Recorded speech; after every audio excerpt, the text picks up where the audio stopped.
Marty, your latest album has got the title Starfish. I read a review of one of your former albums that your music was described as somber. If I listen to the new album Starfish, I thought too that adjective could be used for this album as well, but the more you listen to it, the brighter, if you like, it gets. Is that fair? Yeah, well, I think it's...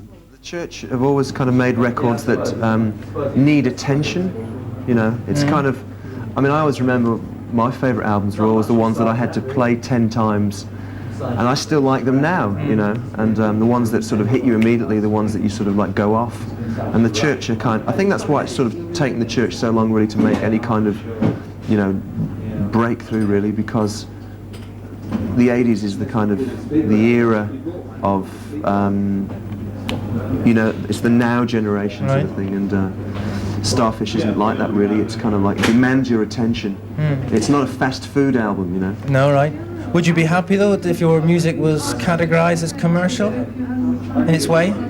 Well, the fact that it's in the American charts at the moment probably means that it is.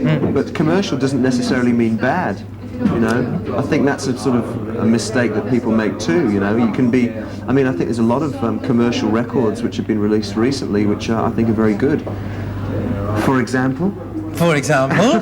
Marty? You know, Robbie Robertson's album, Peter Gabriel, U2, you know, there's sort of people who make sort of interesting records who, you know, Bowie makes some, I mean, I think Bowie sort of does some silly songs, but he still writes some great songs too, which, you know, Absolute Beginners and songs like that are just really good songs, you know. The Church originates from Australia, but is it fair to term the Church an Australian band today? I mean, when I was going to welcome you earlier, I thought, well, you know, why do I welcome you? You live most of the time in Sweden anyway. Yeah, right. Well, you know, the band was formed in Australia. I left England and went to Australia in 1980 and was in the band right from before we got a record contract, you know.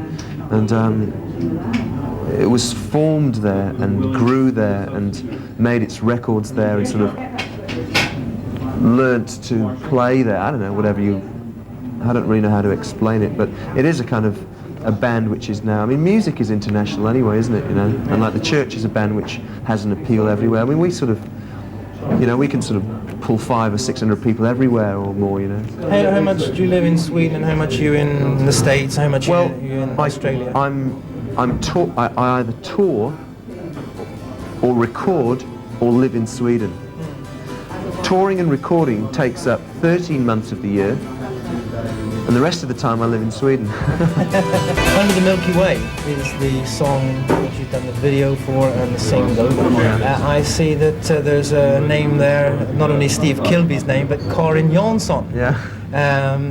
Maybe you'd like to tell us who that is and how she came into the picture there. Well, you know, Steve and I both have Swedish girlfriends, and that's Steve's Swedish girlfriend. You know, she occasionally writes songs with him, and that happens to be one that she wrote with him. Happens to be the one which is getting us all the recent attention we've been getting. It's the one that's getting played a lot and bringing attention to the album, you know.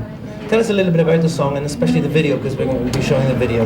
Well, to tell you about the song, I probably have to tell you about something else. That is that when we made this record, we wanted to go into the studio and make a more live-sounding record. We wanted to make a more hard-edged sounding record, and because Heyday, the last album, was really embellished. It had choirs and string sections and cellos and trombones and Tibetan nose flute players and all kinds of things, you know.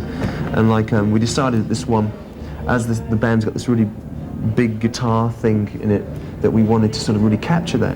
And we went into the studio, and 6 of the songs were written by the band collectively. We went into the studio and we just kind of put them down raw, you know.